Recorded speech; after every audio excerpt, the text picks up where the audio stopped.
to embroider today. We love the embroidery channel. Personally, I love the embroidery channel. So I hope you're in for a fun day. It's Tools and Techniques Thursday at my sewing room. I helped somebody in the store. I helped two people in the store this morning bought tiling scenes designs that we showed off on Thursday. Today we're talking efficiency again.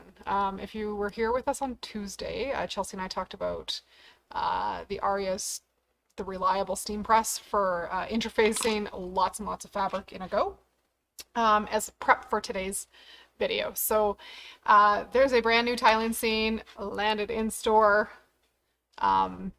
today. I think it was today. It's called the Haunted Hill Mansion tiling scene. So we're going to be making this in store. So if you want to stop by over the next week or two, you can come in and see this in person. We'll try and get you a good picture of it today online, but always more fun to be here in person. So if you stop by over the next little bit, you'll probably see parts of this for real in person in store. There's 32 blocks and we have about 24 staff members. So some people get to make 2 blocks and some people get to make 1 block, but the people making 1 block are going to have a much harder block to make. And you guys online with me are going to make 1 block today. However, as I mentioned on Tuesday, I've found a way that I can make 2 tiling scenes at once, which cracks me up because then I have 1 for, so we're going to be making 1 for the store, and 1 for at home. So we're going to prep some fabric. We'll prep some stabilizer. We're going to embroider. As usual, every time I plan to do this sort of embroidery, it always goes way longer than I expected. So I picked the shortest amount of stitching I could. Picked the smallest block to do live. You'll have to come see the other one stitching in action in store. Okay, so off we go. Prep-wise, we prepped. Step 1 of tiling scene prep is interfacing your fabric. So we've got some lovely dark blue for the sky. This tiling scene actually has 3 different background fabrics, and there's some appliques, so more things are going to need interfacing. But dark blue is prepped and ready to go. I'm working with width of fabric strips that are about 2 inches wider than the long way on my embroidery. So we'll talk about hoop options and everything after. This machine setup is a little bit different than what you'd have on a domestic. So I'm going to put my 5x7 blocks. This is roughly 5x7. We're going to go blocks this way, even though the blocks in the quilt sit this way. It'll be fine. They'll all just be turned in the hoop. It'll work out. So 5x7 this way and then move across. On a domestic machine, you'd probably want to move down this way in a 5x7 hoop if you have a 5x7 hoop. Depends what orientations and sizes you can fit in your hoop, how you could multi-hoop these. Doing any more than 1 at a time, you do have to be much more careful with how you stabilize, so you don't get shift happening from the first repeat to the second of the block, or from tile 1 to tile 2, whichever way you're doing that. So getting all of your layers adhered together on your way in will be absolutely vital. I'm going to do this up on the table today and then apologize profusely to everybody else for getting 505 on the table. I'm not supposed to. We're supposed to do this into a garbage can, but I just can't get a good clean shot with the cameras and look at the garbage can. I just haven't not figured that out. So we're gonna do it this way, and we'll deal with the consequences later. So the hoop I'm using, this is the PRMS 360. This fits the Brother 10 needle. This is by far my favorite hoop that I've ever had my hands on. I use it for everything now because it is lovely. So from the top down here, there is 8 super strong magnets There is a little tool in the box to take them out, but it was wrapped up in a fancy bag, so I left it in the box. And my hoop at home is currently full of other embroideries, so this is a hoop at the store.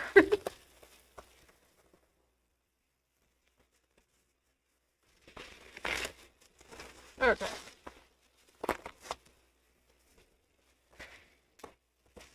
Oops. We'll set that aside. Carefully set that aside for now. So this hoop, absolutely lovely. We'll set that aside for just a moment. Generally when I'm prepping this, depends on the tiling scene, how much stabilizer it will call for. Some of the tiling scenes,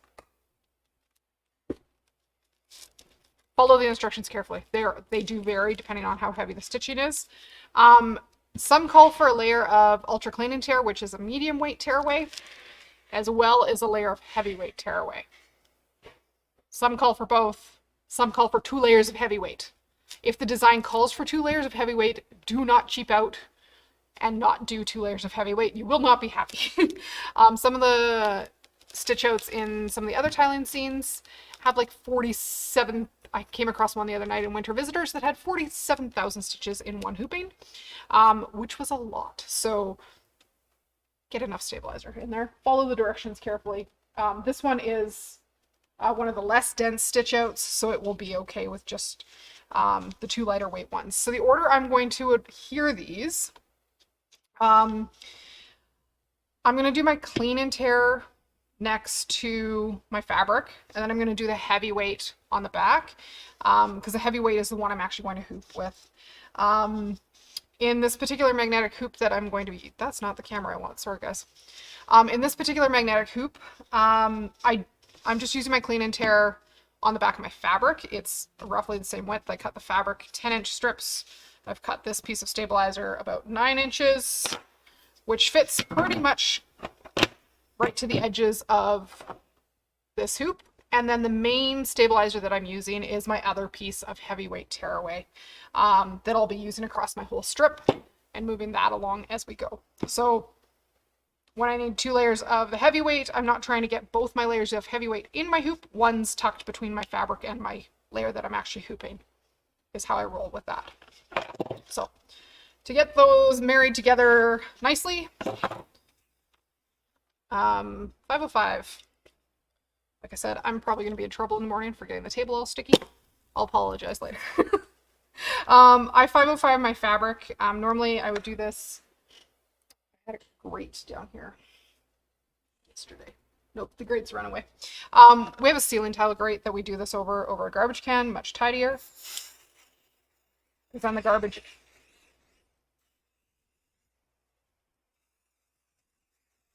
And I'm just 505 in the first section that I'm going to be working on, because I'll come back and re-505 the next section when I go to do the next pair of blocks. And then with the good side of the fabric down, smoothing stabilizer onto my fabric will reduce the chance of your fabric puckering.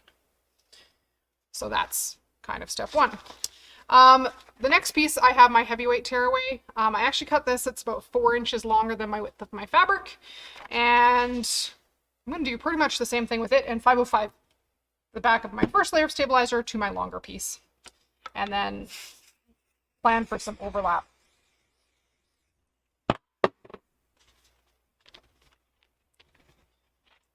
So I want roughly 2 inches there, and I want to make sure I'm going fairly straight down there. So right now I've got fabric, fusible woven that we put on Tuesday, ultra clean and tear, and heavyweight tearaway. And then at the end I've got a swath of extra fabric that we'll just roll up and let hang off the hoop for now, but we'll move down through it as we go through making this here in store. And then I take this carefully assembled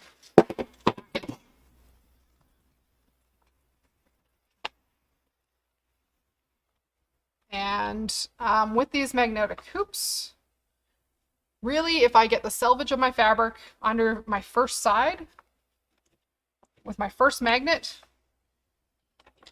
I'll be close enough to the edge that I can use my whole width of fabric. Slide this magnet down Put it on the next one.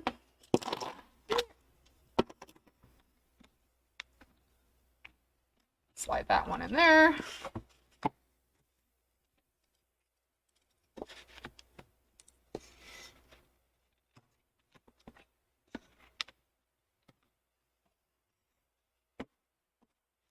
So all 8 of my magnets in place. This is very secure, not puckery, not wrinkly. It is fabulous. We are happy with this scenario. So this is step 1. When I'm ready to do the next section, my first 2 blocks are going to take up about this much of this hooping. I'll take it off, adhere the next section, and carry on down through this hoop. And that's how you would move through and save on fabric a little bit, making a tiling scene or making a pair of tiling scenes. So next up in the list of things to do is figure out roughly what's happening on board the machine. I'm going to show this over here where I can get a close-up shot of how I write my notes. And then we'll take it to the machine and enact those notes that I've made.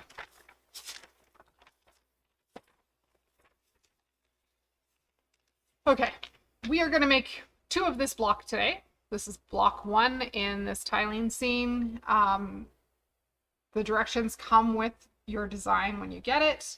And a couple things to watch for in here. There's a cut line and a tack down. There's a little tiny bit of applique in this block, so we'll do that. That means I will need to do some trimming. So we'll need to stop it there. So I tell myself when I need stops by putting a line. So placement line. We'll do a placement line. We'll put some fabric down. We'll do a tack down. We'll trim. And so we need stops after both of those steps. And then we will be able to go through and stitch a number of these all the way through. And at the end, the last instruction there is seam or match fabric. But I would like to match my fabric because the stitching line will show depending how well this stitches together.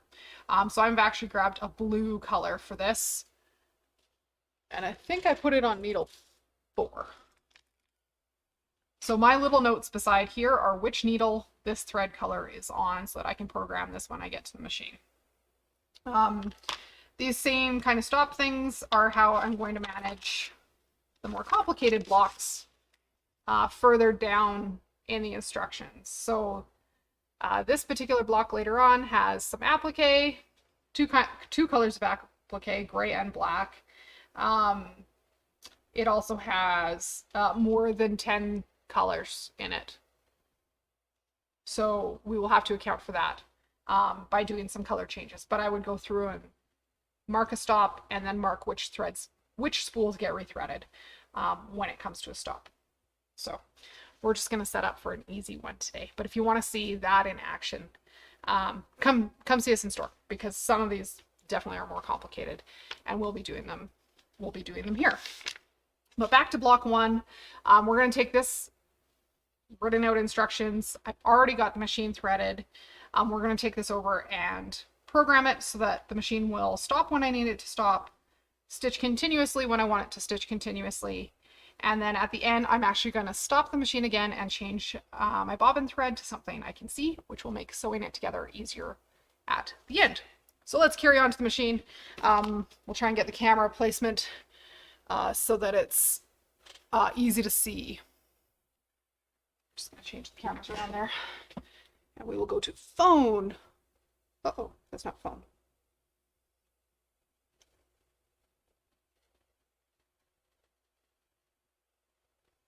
Did my phone go to sleep?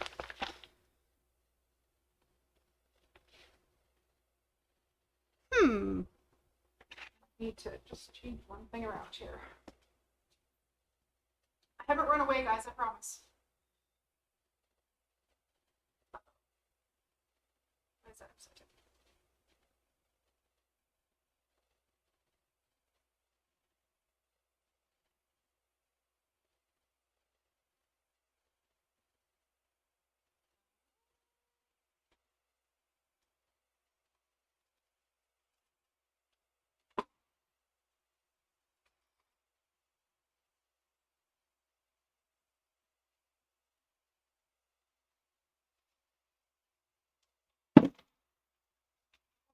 Theoretically, this is in the right place now.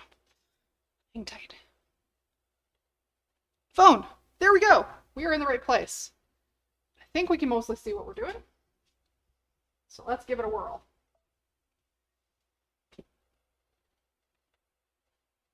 Just going to let my screen catch up with me here. And then if we need to move the camera closer, we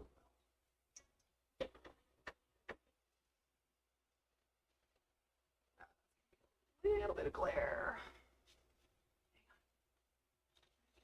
Get you guys closer.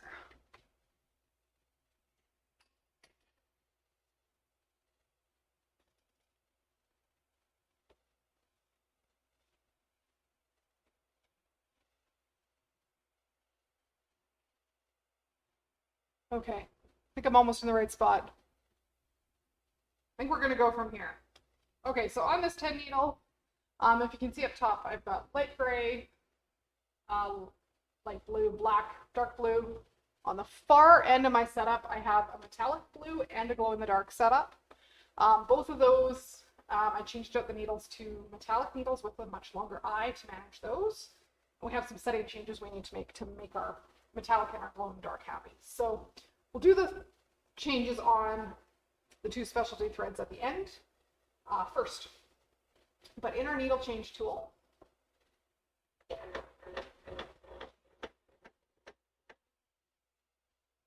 we can go into settings, and my needle 9 is a metallic thread, and I would like to, it's a blue metallic. I'm going to lock it, and I'm going to change the speed down. Metallic threads and glow-in-the-dark threads are much happier going as slow as you can.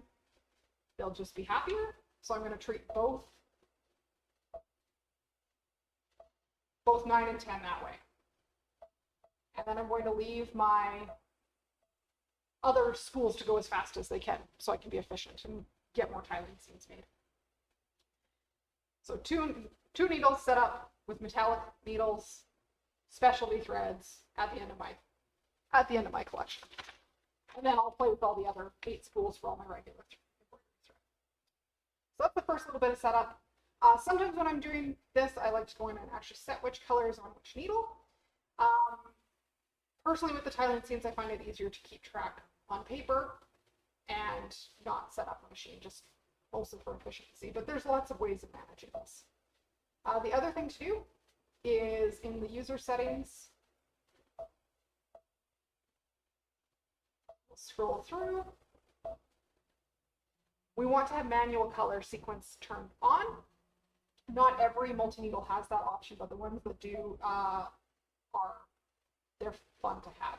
So for this kind of work, it's much easier to set up what's going to happen there. So, okay, we got the basic setup done. We're going to go into the USB stick. This machine also has Wi-Fi capability, and you would be able to send designs from Brothers Design Database Transfer directly to the machine, which is one way of doing it. But I have it loaded on a USB stick here.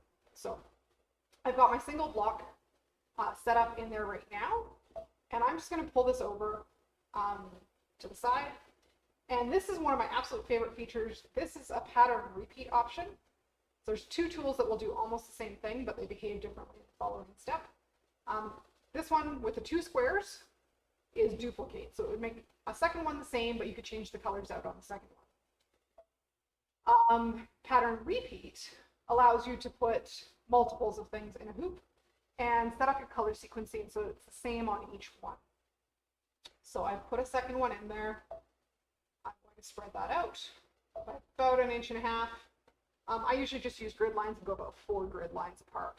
Gives me enough space to trim out a seam allowance when I'm ready. And then I'm going to hit OK. At this point, I'm ready for my hoop to be installed.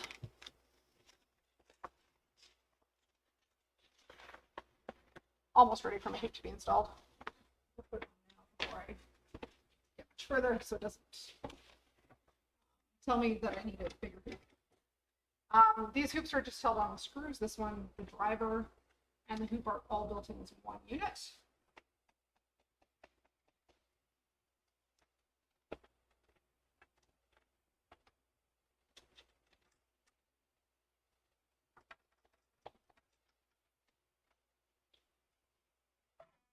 And then I'm going to go end edit. So in the edit screen that comes up next, I'm going to use the manual color sequence and tell the machine which needle I want it to pull from for each step in our project. I'm actually going to just go back and rotate. My applique is way up at the top corner there. This would be a little bit easier if my applique was down closer to me. So we're just going to back up a minute. So we'll rotate. Just going to go edit. And we'll take one of those out.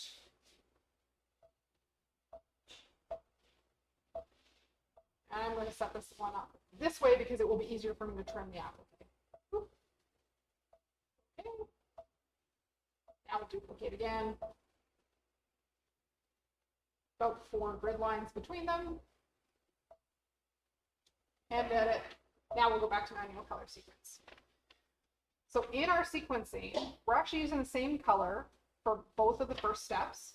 And I have that color 105 on my needle 1. And I would like to program it to stop so that I can put applique fabric down in place. So the hand is a stop. I actually just want that stop at the beginning of the first one anyway for later on. I also want to stop before the second one happens so that I can place my fabric. It'll stop before the second one. I also want to stop before my third one so that I can get my fabric trimmed before it carries on stitching. But that third one is Moon Glow, and it should be the light blue, which I have on spool 2. So 1, 1, 2. The next one is 1 again. And then we've got Sky is listed as the metallic 7021, which I have on spool 9. Machine step. It's showing us the machine step here. Machine step 6. I want in black, which is on my needle 3. And then that outline stitch is the last square. It's shown there, step 7. There's 7 steps. We're on step 7. That's our outline, our boundary. That's the one where I want to match my fabric. And I'd also like to stop before that one so I can change my bobbin thread. So now I've got enough stops programmed for one whole block. But if I scroll through the next 7 steps listed on the machine, it already has the same color sequencing set up. So 1, 1, 2, 1, 9, 3, 4 with a whole bunch of stops. Isn't that cool? I love it. That's great. And it's ready to go. So the last thing I do before I hit go on this, I like to baste all my layers together before I do all this stitching. It helps reduce any shifting and movement. So I'm going to turn my basting on, and then I'm just going to move it back over to the side of the hoop.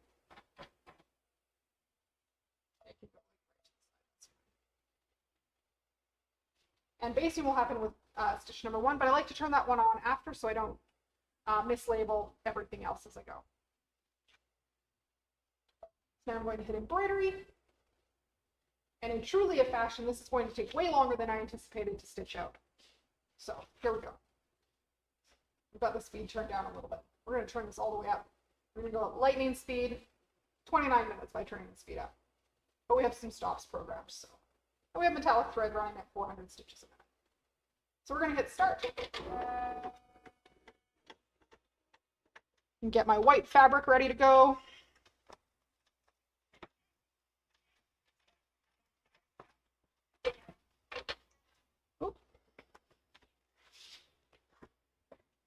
And that blinky little light means it didn't do what I expected, and the bobbin thread was too short to pick up. So I'm just rethreading the bobbin. The machine can't tell whether it's an upper thread or a lower thread problem, but there is an app where if you had walked away like I do, the 1055 can yell at your phone, so you can come back and rescue it. I'm going to go back to the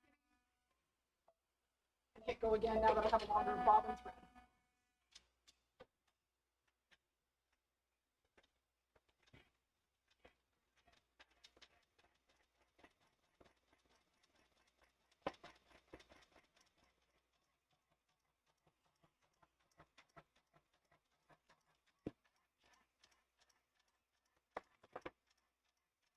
our basting line holding it all together.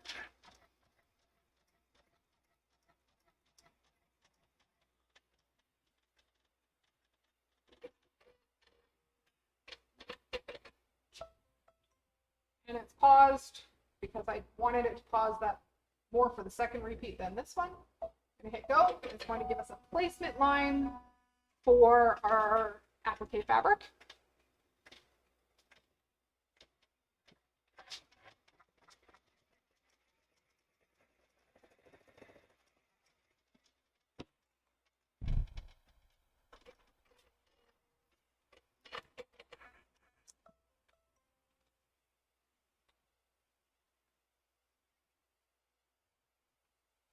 Put my applique fabric just over that little spot where it needs to be. Tape it down in place so I'm not tempted to put my fingers in the hoop. And hit go. Oh, you guys can't see that happening. Sorry.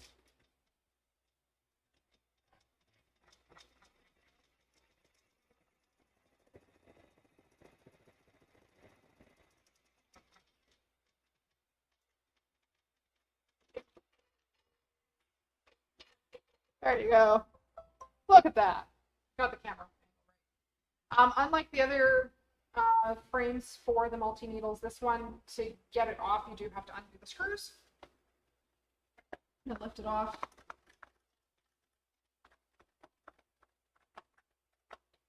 But most of the tiling scenes I've done haven't had applique, so I haven't had to do this step. It'll give a brief message that it is unhappy with you taking this off. But you're going to put it back on before you hit go and continue anyway, so it will reduce its panic.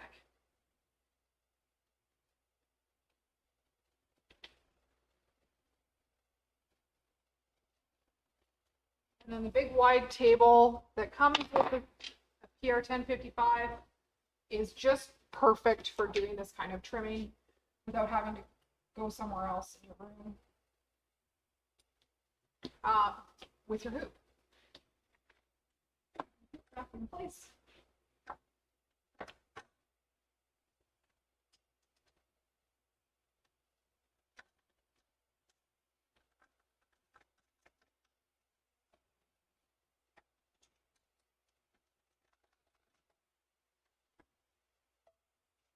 Okay. Now it's going to stitch the moon glowing detail. Kind of like a blue shimmer around the outside of the moon.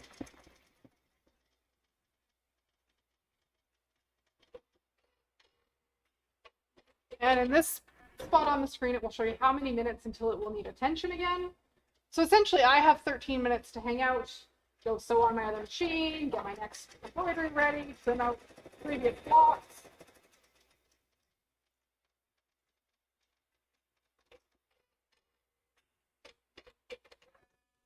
Glow moon. It's moving itself over to needle 9 and getting started with our metallic background in the sky.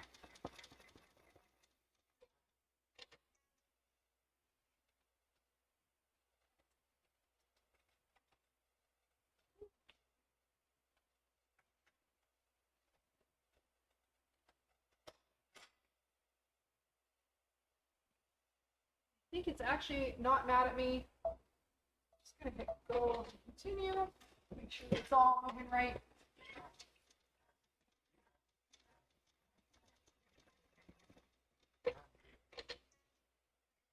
If something like this is happening, it could be we need a slight tension adjustment, or we need to make sure the metallic thread is in the right place in our thread guide.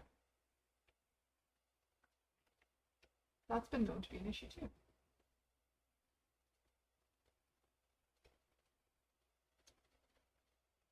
Miss the thread guide up top. That'll do the trick.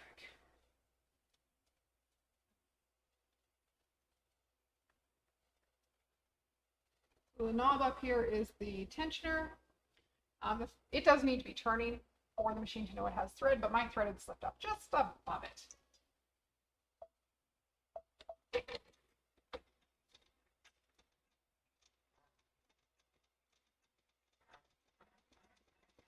Oh, now it's moving properly. It should be a much happier camper.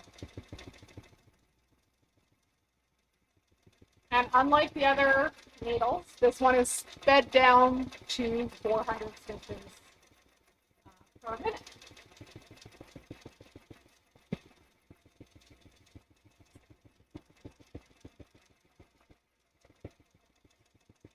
And that's why this step takes a little bit longer. But it's an efficient time to talk about other things that you might want to know. Because it's not stitching super loud. Fabric in behind me today. Well, that stitches. Halloween fabrics on this side are from Hometown Halloween, which was a Kimberville line that launched last year, but is still so relevant for Halloween this year. Super duper cute. We've also got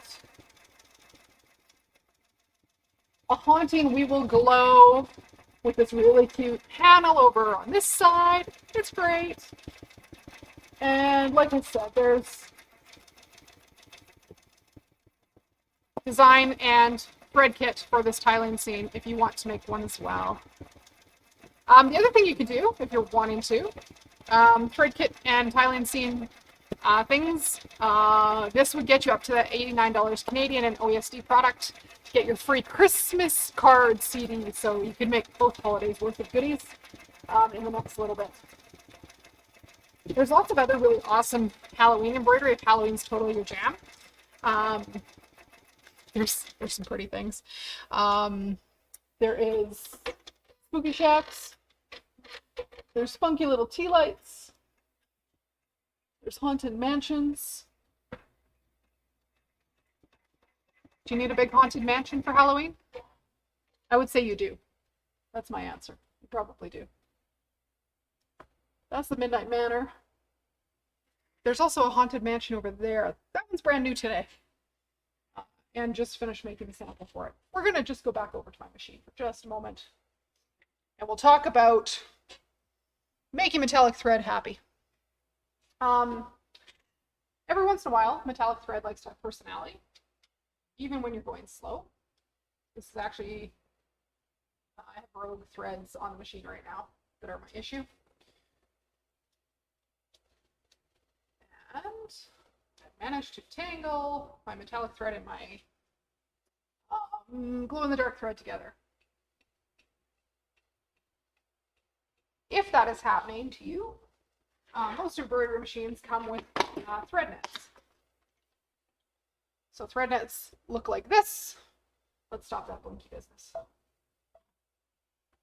Back up a couple stitches. Thread nets look like this if you're wanting to use them because your thread is misbehaving, like my metallic thread is. They come on from underneath, and then the thread will come out of the top. And if the thread net is too long, tuck it up inside, and then it won't slide up. So I'm actually going to tuck a thread net onto both my metallic and my glow-in-the-dark thread that are on the machine right now. And then we'll get this needle rethreaded because it definitely had a little tangle here that's not super thrilled with. The other thing you can do to reduce anger in specialty threads is use Sewer's Aid, which is a lubricant for your thread. It'll soften it and help it behave more like thread and less like wire. Having the right needle helps. So, got a couple of rogue threads I'm just going to pull right off the machine because they're not being used right now. I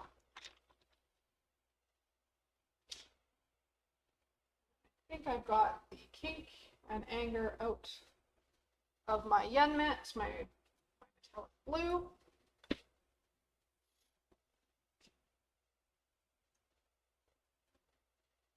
I'm just going to rethread from the take up lever down. The rest of the thread path looks okay now that I've cleared the jam.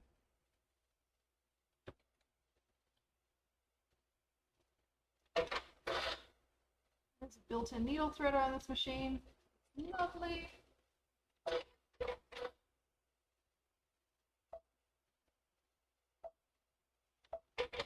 And then we'll carry on.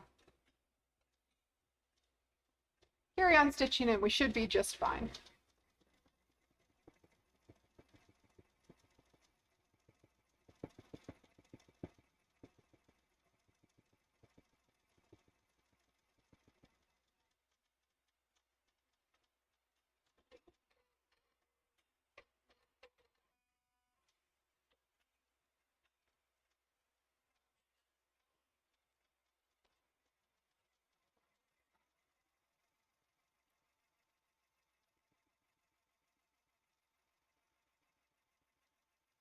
We're back in business.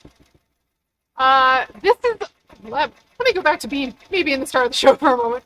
I have the model prior to this one. I have a PR 1050 at home. This is the 1055. The big difference between what I have and what we have here in store now is the Wi-Fi capability, where mine can't receive designs wirelessly. It can now because I have Bernina software. I have my Bernina Wi-Fi device from my Bernina software that I can use on my brother machine.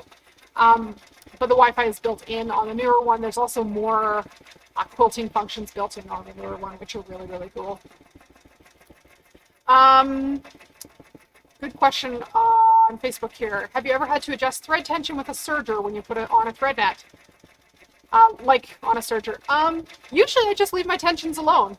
I've had my 10 needle for 5.5 years, 5 years.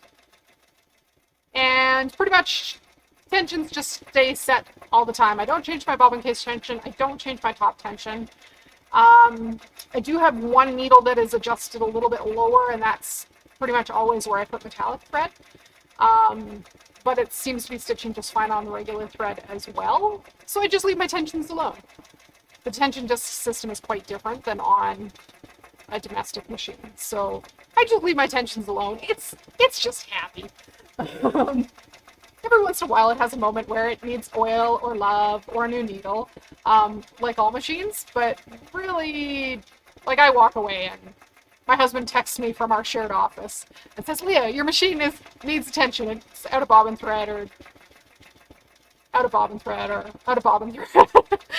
There is no bobbin sensor on it, so it does stop when it stops forming stitches, but usually you have to back up about 20 stitches. So really, like, it sits and runs on a lot of projects without me in the room, which is how I can work full-time and make tiling seams. This is my hot tip.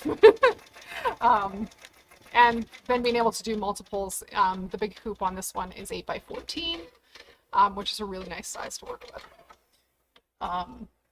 200 by 360 millimeters is the magic number.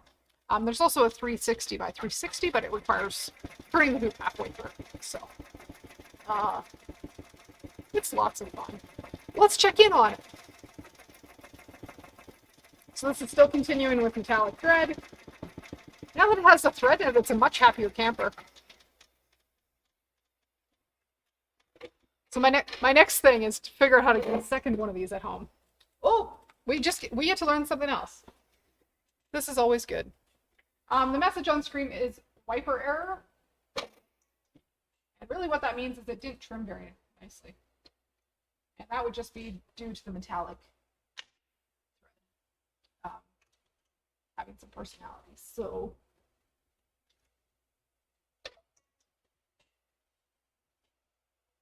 nice.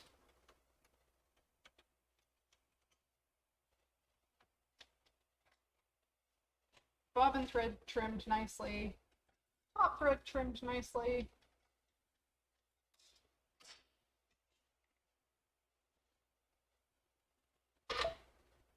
There we go. Wipers return to its home position. There's a little arm that comes down and holds the top thread after it trims. So that's what the wiper is. Sometimes on these metallic threads, just doesn't pull quite as smoothly as with your regular threads. But it's trimmed several other times without issue. So still with metallic and specialty threads, you still have to be careful. There's still some personality quirks that you have to work around.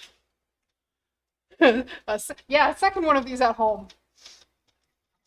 Because when they run for some of the bigger blocks in these tiling scenes, I had one set up on the weekend, a pair from the winter visitors, It ran for 178 minutes. I couldn't embroider anything else. And it only needed my attention when it ran out of bobbin thread, which was like every 25 minutes or so. But I don't have to take the whole hoop off to change the bobbin either. So it's quick and easy. If I ever retire, I need more than one. Don't tell my husband yet. But then I'd get the new one with the Wi-Fi on it, so it can yell at me when I'm upstairs or in the garden that it needs bobbin too.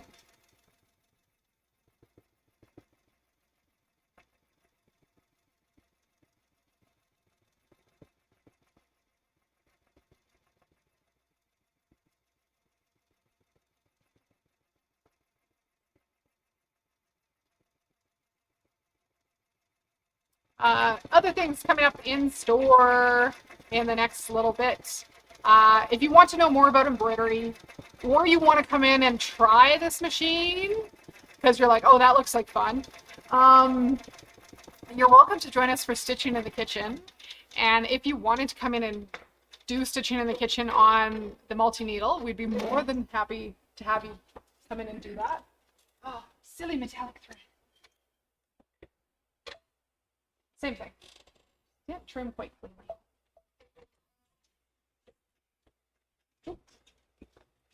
Pretty sure we just missed a couple stitches. So I trimmed it, I didn't leave a longer tail. Just gonna back up a couple stitches.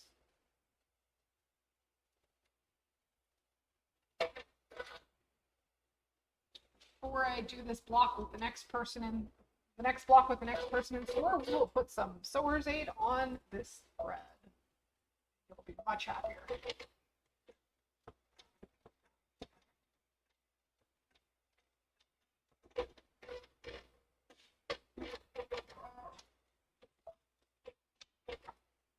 Too short.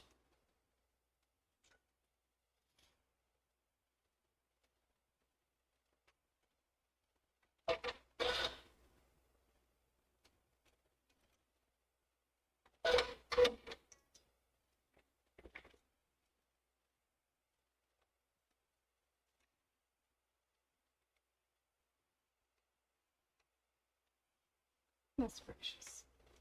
Like I said, first rule of embroidering on camera, I plan to do a funky live demo. Find everything that could go wrong and make that go wrong.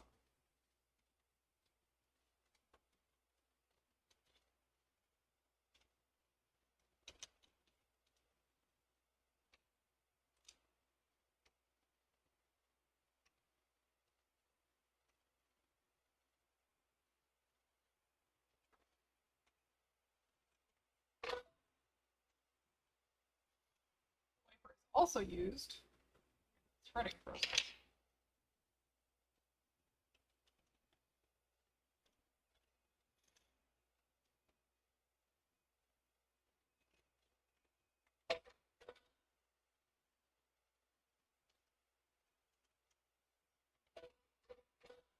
There we go.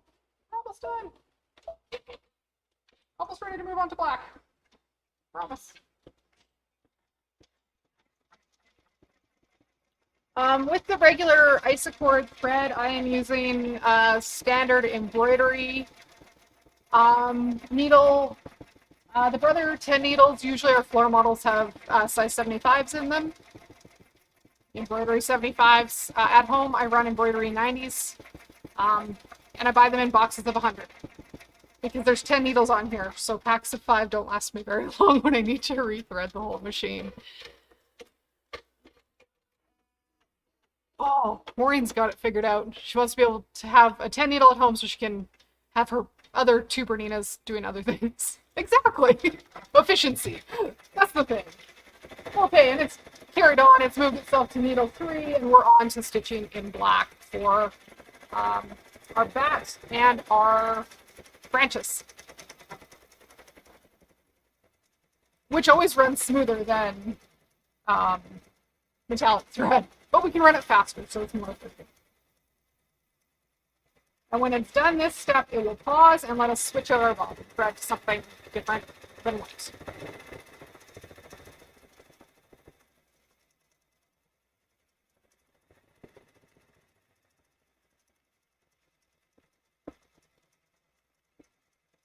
If you want to join us and learn more, give the machine a try. Stitching in the Kitchen is happening September 30th and October 1st. You're welcome to come join us and say, I'd like to try the multi-needle. I will have a multi-needle here for you to try. Maybe even two. There's a 6 needle and a 10 needle. I don't have a 6 needle as of today, but I could change that. I might get here in time for the event. It'll be lots of fun. 2 days, we have a guest instructor. We have a Tamara from OESD will be here. And Adrian Gallagher from Bernina Canada will be here. She won't be able to help you with this one, but I will be able to.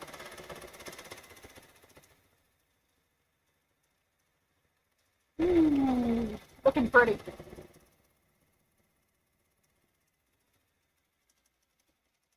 Got all excited. I was like, it's a short stitch count. It should be done in like 15 minutes of stitching. Forgot to account for how much of that stitching was metallic. A little slower than I anticipated. Thanks for hanging out on the embroidery channel this afternoon. Greatly appreciated.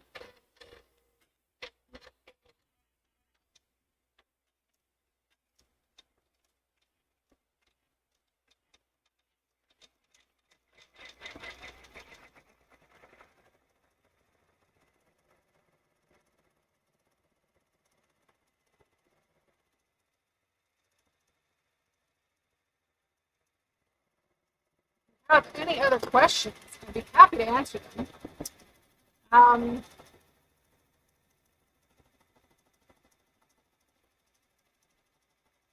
Another nice perk of the multi-needle, it's semi-industrial. It has a much longer service interval than most domestic machines. It needs service, technically, for sure needs service every 1,500 hours of runtime. For frame of reference, my machine came in for service this summer. Its first official service appointment at the store. I've done a service at home on it, knowing how to do so. I did it myself about 2 summers ago. But it came in for a full dismantle, take it all the way apart kind of service this summer. I'm at just over 1,000 hours on it and about 33 million stitches. So in 5 years, that's probably more than lots of people are running on their home machines. But it needs servicing less frequently. And there was a couple parts that I replaced, but only because my trimmer blade underneath my stitch plate was just not as sharp as the day I bought it. So it's like, I think if it's here for service, it can have a new blade installed. But other than that, it's trucking along happily. No parts needed, just oil. It's lots of fun.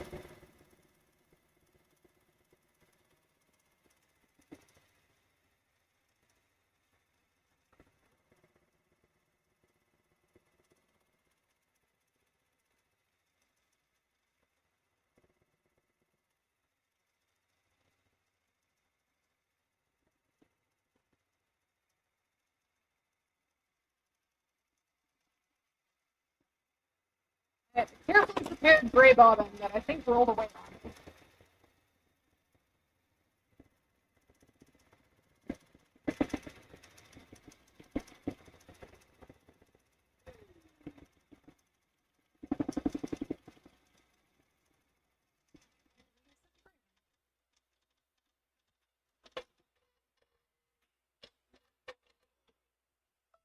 So that happy little noise is I'm ready for attention.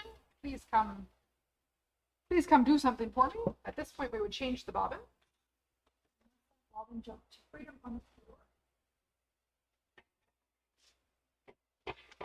Oh, there it is. This machine can take pre-wounds. We have a few magnetic core pre-wound bobbins in the store that fit this, as well as the Deco Bobs from Wonderfill. And that you can get a bobbin winder and wind your own bobbin. So I wound a bobbin for this in dark gray, so that it's easier to see which is the sewing line when I go to assemble this later on. So from there, I'm going to hit lock and go. It's going to do blue thread that just about matches my fabric as my line to orient for stitching and trimming. And I went just a little bit darker on this than the fabric. And it's going to stop again after this, so I can put the white bobbin back in for the next block.